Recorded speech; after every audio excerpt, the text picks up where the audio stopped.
السلام علیکم۔ میرا شوہر آفس سے آیا تو کھانے کے لیے چلا رہا تھا۔ اسے بہت بھوک لگی تھی، جبکہ میں اپنے بیٹے کے لیے دودھ ٹھنڈا کر رہی تھی۔ میرا 1 سال کا بیٹا ارسلان بھی بھوک سے رو رہا تھا۔ میں نے جلدی سے دودھ والا فیڈر ارسلان کے منہ سے لگایا اور شوہر کے لیے کھانا لینے کچن میں چلی گئی۔ میں نے کھانا ٹرے میں رکھا اور کمرے کی طرف چل پڑی، مگر کمرے میں پاؤں رکھتے ہی میرے ہوش اڑ گئے۔ مجھے ایسے لگا کسی نے میری جان نکال دی ہو۔ میرے بیٹے کے منہ سے جھاگ نکل رہی تھی اور وہ بے سود پڑا تھا۔ میری ساس اس کے ہاتھ پاؤں مسل رہی تھی اور چیخ چیخ کر کہہ رہی تھی، کم بخت لڑکی، تو نے میرے پوتے کو دودھ میں کیا ملا کر پلایا ہے جو اس کی یہ حالت ہو گئی ہے۔ میری ساس اونچی اونچی رو رہی تھی۔ میں بھاگ کر اپنے بیٹے کے پاس پہنچی۔ اگلے ہی لمحے میری بے ساختہ چیخیں بلند ہو گئیں۔ میرے بیٹے کا سارا جسم نیلا پڑ رہا تھا اور اس کے منہ سے سفید جھاگ بہہ رہی تھی۔ میرا شوہر اسے اٹھا کر ڈاکٹر کے پاس لے جانے لگا ہی تھا کہ میرا بیٹا وہیں دم توڑ گیا تھا۔ اس کی آنکھوں کی پتلیاں ساخت ہو گئی تھیں۔ 2 منٹ میں میری دنیا ویران ہو چکی تھی۔ میرا بیٹا مجھے چھوڑ کر اس دنیا سے جا چکا تھا۔ میری کل کائنات میرا بیٹا ہی تھا۔ اس کی اس طرح اچانک موت نے مجھے پاگل بنا دیا تھا۔ میں بالکل خالی ہاتھ رہ گئی تھی۔ ہمارے گھر کا شور سن کر پڑوسی اور محلے دار بھی ہمارے گھر آ چکے تھے اور آگے کا منظر دیکھ کر وہ بھی حیرت سے بت بنے کھڑے تھے۔ اچانک مجھے اپنے ارد گرد گٹھن کا احساس ہوا اور میری آنکھوں کے سامنے اندھیرا چھا گیا۔ مجھے اپنے آس پاس کی ساری چیزیں چکراتی ہوئی محسوس ہوئیں۔ اگلے ہی پل میں زمین پر گر کر بے ہوش ہو گئی۔ جب مجھے ہوش آیا تو میں نے خود کو اپنے کمرے میں پایا۔ میرا سر ابھی تک بھاری تھا۔ میں نے ناسمجھی سے ادھر ادھر دیکھا تو میری نظر میرے بیٹے کی میت پر پڑی۔ میں جلدی سے اٹھ کر باہر بھاگی۔ صبح ہو چکی تھی۔ میں پوری رات بے ہوش رہی تھی۔ میرے بیٹے کا جنازہ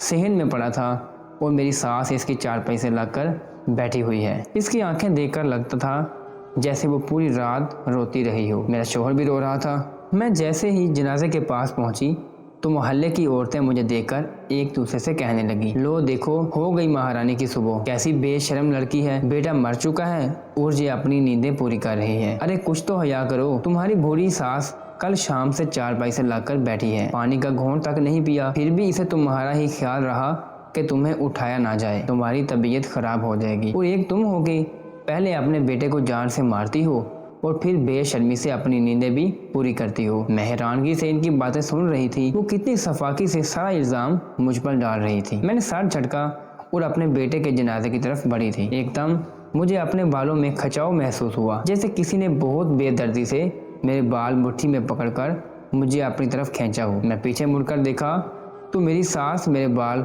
مٹھی میں جکڑے کھڑی تھی۔ پھر میری ساس نے مجھے بازو سے پکڑ کر اپنی طرف موڑا۔ ان کے اگلے عمل نے میرے 14 طبق روشن کر دیے۔ انہوں نے اپنی پوری قوت لگا کر میرے منہ پر کئی تھپڑ مارے۔ میرا منہ لال ہو گیا اور ہونٹ کا کنارہ پھٹ گیا تھا اور اس سے خون بہنے لگا۔ میری ساس کہہ رہی تھی، میری نظروں کے سامنے سے دور ہو جاؤ، تم نے میرے پوتے کو جان سے مارا ہے، جب سے میرے بیٹے کی زندگی میں آئی ہو اس کی زندگی جہنم بنا دی ہے۔ میں ان کے آگے ہاتھ جوڑ دیے اور کہا، میں نے کچھ نہیں کیا ہے، میں نے اس کی جان نہیں لی، میں ایسا کیوں کروں گی، وہ تو میرا اکلوتا بیٹا تھا، پلیز مجھے اس کے پاس جانے دیں، ایسا نہ کریں۔ لیکن میری ساس پر میری کسی فریاد کا اثر نہ ہوا۔ انہوں نے مجھے بازو سے پکڑا اور دروازے کے پاس لے گئی، پھر دروازہ کھول کر مجھے گھر سے باہر دھکا دے دیا۔ میرے اوپر ظلمتوں کے پہاڑ ٹوٹ پڑے تھے۔ میرا شوہر بت بنا سب کچھ دیکھ رہا تھا۔ اسے بھی لگتا تھا کہ میری لاپرواہی سے بیٹا فوت ہوا ہے۔ میں دروازے کے ساتھ لگ کر کھڑی ہو گئی تھی۔ میں کافی دیر دروازہ بجاتی رہی، لیکن اندر والے سارے ہی پتھر دل ہو گئے تھے۔ میں ٹوٹے ہوئے دل کے ساتھ روڈ پر چلنے لگی۔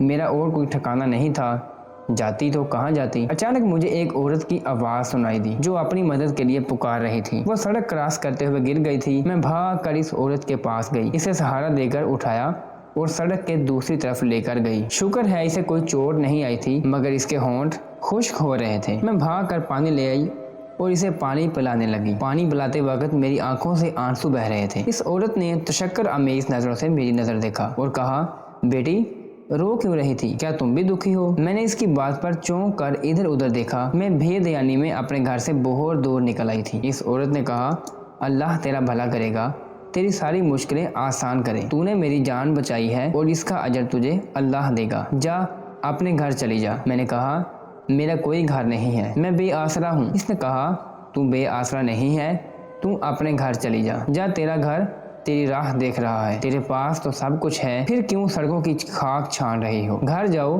وہاں تجھے ایسی خوشی ملے گی کہ تو حیران رہ جائے گی۔ میں بڑی حیران ہوئی کہ اس گھر میں تو میرے بیٹے کا جنازہ رکھا ہوا ہے، वहाँ मुझे कौन सी खुशी मिल सकती है। मैं तजस्सुस के मारे घर की तरफ बढ़ गई और सोचा कि आखिर वहाँ जाके देखूं तो सही कि कौन सी खुशी है जो मेरी मुंतज़िर है। शायद मेरी सास को मुझ पर रहम आ जाए और मुझे मेरे बेटे का आखिरी दीदार करने दिया जाए। इतने में घर के दरवाजे तक आ गई थी। मैंने धड़कते दिल के साथ दरवाजा खटखटाया। आगे जो मंजर मुझे देखने को मिला, इसने तो मेरी जान निकाल दी थी। मेरे पूरे जिस्म पर कपकपी तारी हो गई थी। मेरा नाम नाइला है, मैं लाहौर में रहती हूँ और एक अमीर फैमिली से ताल्लुक़ रखती हूँ। ये बात इस वक्त की है जब मैं 21 साल की थी और शहर के महंगे कॉलेज में ज़ेरे तालीम थी। मुझे पढ़ाई में कुछ खास दिलचस्पी ना थी, लेकिन वालिद साहब की सख्त तबीयत के बायस मजबूरी में पढ़ रही थी। मेरे वालिद साहब एक मशहूर बिजनेसमैन थे, लेकिन मैं इनका रवैया शुरू से ही काफ़ी सख्त था। मैंने अपनी पूरी ज़िंदगी में इन्हें कभी भी मुस्कुराते हुए नहीं देखा था। वो हर वक्त ही गुस्से में रहते। ऐसा नहीं था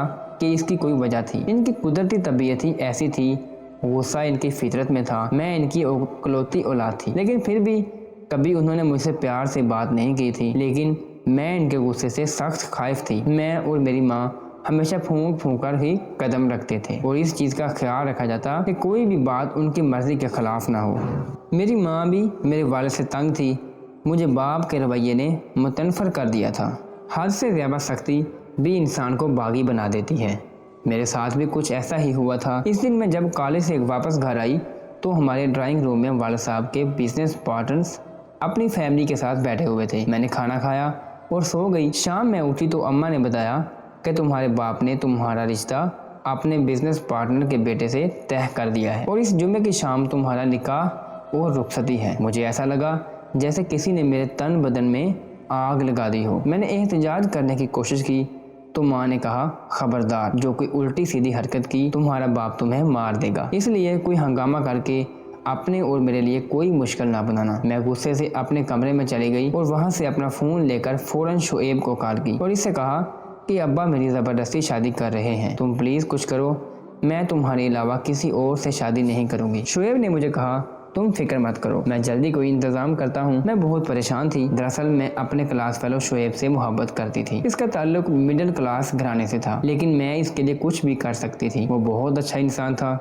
इसके घर में सिर्फ इसकी माँ और वो रहते थे। वालिद का इंतकाल हो चुका था, जबकि एक बड़ी बहन थी जिसकी शादी हो चुकी थी। मैंने कभी भी अपने पैसे पर गरूर नहीं किया था। दिन गुजरते गए और मेरे निकाह का दिन आन पहुंचा। शुएब और उसकी माँ अगले दिन मेरा रिश्ता लेकर आए थे, जिस पर मेरे वालिद ने इनकी बेइज्जती करके इनको घर से निकाल दिया था। इसके बाद से उन्होंने मेरा कॉलेज जाना बंद कर दिया था और मुझसे मोबाइल भी ले लिया था। मैं बहुत ज़्यादा उलझन में थी कि अब मैं क्या करूं। खैर, मेरे पार्लर जाने का वक्त हो गया। अम्मा ने मेरी सहेली को मेरे साथ भेजा और मुझे सख्ती से कहा कि जल्दी से वापस आ जाना।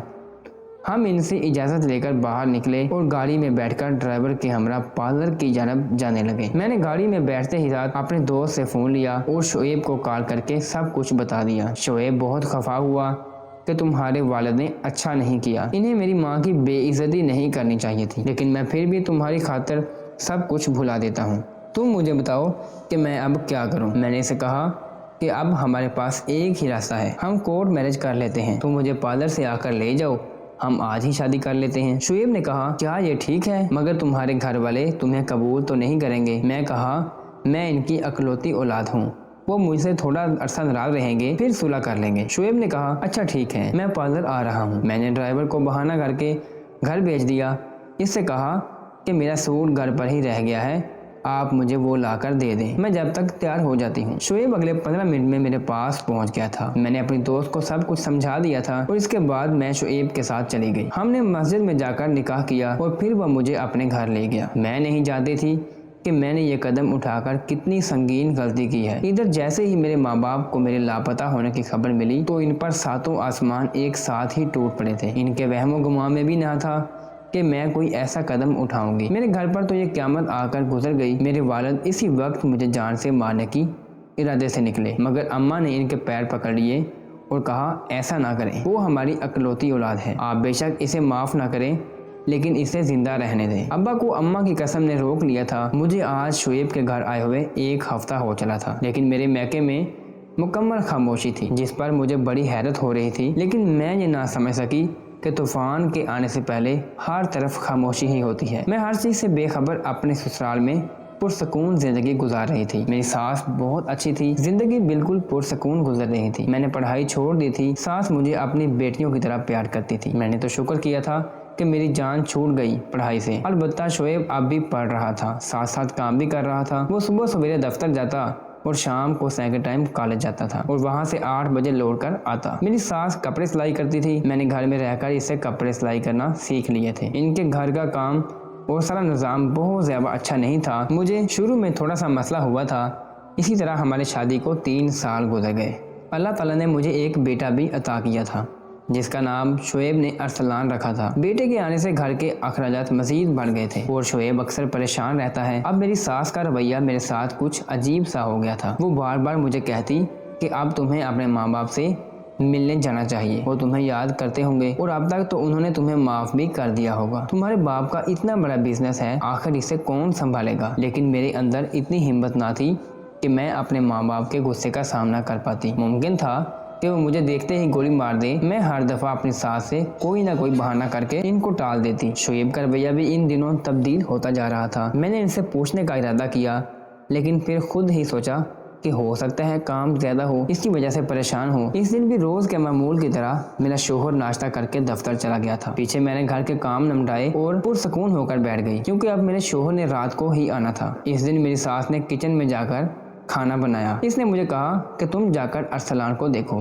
अरसलान कल रात से रो रहा था, शायद उसकी तबीयत खराब थी। मैं कमरे में आकर अरसलान के साथ लेट गई। अभी कुछ ही देर गुजरी थी कि दरवाजे पर दस्तक हुई और साथ ही मेरे शोहर की मोटरसाइकिल की आवाज़ सुनाई दी। मुझे बड़ी हैरत हुई कि आज वो जल्दी आ गए हैं। मैंने जाकर दरवाज़ा खोला। इतने में मेरी सास भी बाहर आकर तख्त पोश पर बैठ गई। इसने मेरे शोहर से जल्दी आने की वजह पूछी तो इसने कहा कि आज दफ्तर में कुछ खास काम न था, इसलिए जल्दी आ गया हूँ। मैं अरसलान को दूध पिलाकर शोहर के लिए खाना लेने गई। जब वापस आई तो मेरा बेटा अरसलान मर चुका था। मैं ये मंजर ना देख पाई और बेहोश हो गई। जब मुझे होश आया तो सुबह हो गई थी। मैंने कहा अपने बेटे के जनाजे के पास जाना चाहा तो सास ने मुझे कहा कि तुम कातिल हो। इसने मुझे घर से बाहर निकाल दिया। मैं सड़क पर चलती जा रही थी जब मुझे एक औरत सड़क पर गिर गई। इसे मदद की जरूरत थी। मैंने इसकी मदद की तो इसने मुझे घर जाने का कहा और कहा कि तुझे ऐसी खुशी मिलेगी जो कि आज तक किसी औरत को नहीं मिली। मैं तजस्सुस के हाथों मजबूर होकर घर पहुंची। जैसे ही दरवाज़ा खोला तो मेरे होश उड़ गए।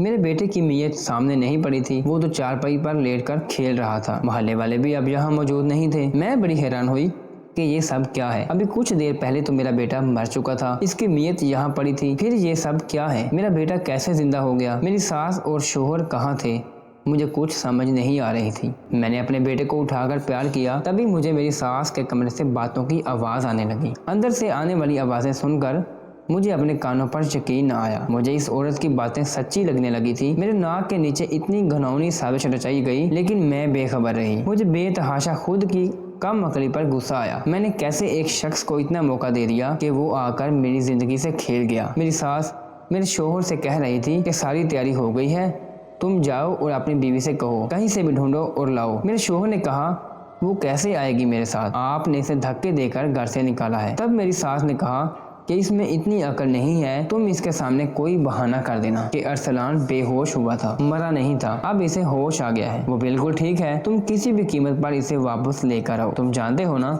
जिस मकसद के लिए तुमने इससे शादी की थी वो अब जाकर पूरा हुआ है। मैं कितना खुश हुई थी जब तूने मुझे आकर बताया कि तूने एक अमीर लड़की को अपने प्यार के जाल में फंसाया है, लेकिन मुझे क्या पता था कि इसका बाप इतना सख्त होगा। जब तुम लोग भागे थे तब मैं यही समझी कि वो अपनी औलौती औलाद को माफ कर देगा, लेकिन नहीं, इस बूढ़े ने हमारा सारा प्लान चौपट कर दिया और इसने कहा अपनी बेटी को अपनी जायदाद में से कुछ भी नहीं दिया। और अब जब हमने अरसलान की मौत का प्लान बनाया और इसे नींद की दवाई पिलाकर सबको कहा कि ये मर गया है और इल्जाम नाइला पर लगा दिया ताकि इसे घर से निकालकर तुम किसी दूसरी अमीर लड़की से शादी करो, क्योंकि इसके बाप से तो एक फूटी कोड़ी भी नहीं मिलनी थी। हम कब से इसे मुफ्त में बिठाकर रोटियां खिलाते रहते। मैं हैरत से इनकी बातें सुन रही थी, मगर अगली बात सुनकर मुझे यूं लगा जैसे क़यामत तो अब आई है। पहले तो बस छोटे मोटे झटके थे, मेरी सास की अगली बात ने मेरे जिस्म से जान निकाल दी। मैं बेहोश होकर फर्श पर गिर पड़ी। मेरे शोहर और सास ने मुझे देखा तो इनके चेहरे पर खौफ के साए लहराए थे। मेरे शोहर ने मुझे उठाकर बिस्तर पर डाला। मुझे होश आया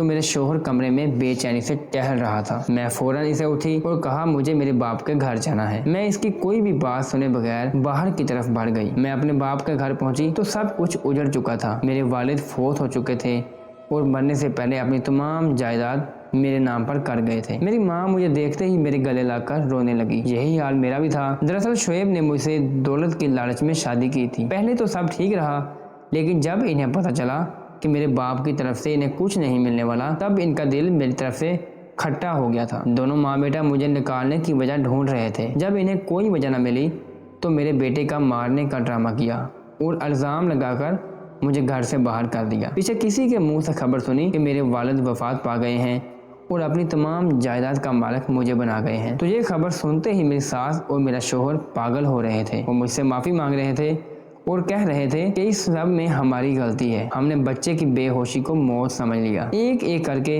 سارے لوگ وہاں سے چلے گئے۔ میری ساس اور میرا شوہر اب مجھے واپس لانا چاہتے تھے تاکہ میری دولت اپنے نام کروا سکے، لیکن میں نے فیصلہ کر لیا تھا میں کبھی بھی انہیں معاف نہیں کروں گی۔ میں اپنے بیٹے ارسلان کے ساتھ اپنی ماں کے گھر رہ رہی تھی۔ شام کو میرا شوہر اور میری ساس ایک بار پھر مجھ سے معافی مانگنے آئے اور کہا کہ تم ہمارے ساتھ اپنے گھر چلو، لیکن مجھ پر ان کی کسی بات کا اثر نہیں ہوا۔ وہ مایوس لوٹ گئے۔ اسی رات میرے شوہر کی بہن کو طلاق ہو گئی، جس پر اس نے خودکشی کر کے اپنی جان لے لی تھی۔ یہ صدمہ میرے شوہر اور ساس کی زندگی بدل گیا۔ انہیں عقل آ گئی تھی۔ میری ساس بیٹی کا صدمہ برداشت نہ کر سکی اور انہیں فالج کا اٹیک ہو گیا، جس کے بعد وہ مکمل بستر پر آ گئی۔ شعیب کی حالت بھی بہت خراب تھی۔ اس کی حالت دیکھ کر میرا دل خون کے آنسو روتا تھا۔ چاہے اس نے جو بھی کیا تھا، لیکن وہ میری محبت تھی۔ اسی محبت کے صدقے اور اپنے بیٹے کی خاطر میں نے اسے معاف کر دیا۔ میرا بیٹا بھی اپنے باپ کی جدائی میں آدھا ہو گیا تھا۔ میں نے شعیب کے ساتھ صلح کر لی۔ اسے بھی احساس ہو گیا تھا کہ اس نے میرے ساتھ بہت غلط کیا تھا، مگر اب وہ بالکل ٹھیک ہو گیا تھا۔ آج میں اپنے بیٹے ارسلان اور اپنے شوہر کے ساتھ ایک خوشگوار زندگی گزار رہی ہوں۔ دولت کی ہوس انسان کو اندھا کر دیتی ہے۔ وہ سنبھل تو جاتا ہے مگر ٹھوکر لگنے کے بعد۔ آخر میں آپ سے یہی پوچھوں گی کہ کیا میں نے شعیب کو معاف کر کے ٹھیک کیا یا اسے خلا لے کر اپنے نیا گھر بساتی؟ کمنٹ سیکشن میں جواب ضرور دیجیے گا۔ اگر آپ کو ہماری ویڈیو اچھی لگی ہو تو آپ نے اس کو لائک کرنا ہے اور دوسروں کو شیئر بھی کرنا ہے، اور اگر آپ نے ہمارا چینل ابھی تک سبسکرائب نہیں کیا تو آپ نے اس کو سبسکرائب کرنا ہے اور بیل آئیکن کو دبا دینا ہے۔ اللہ حافظ۔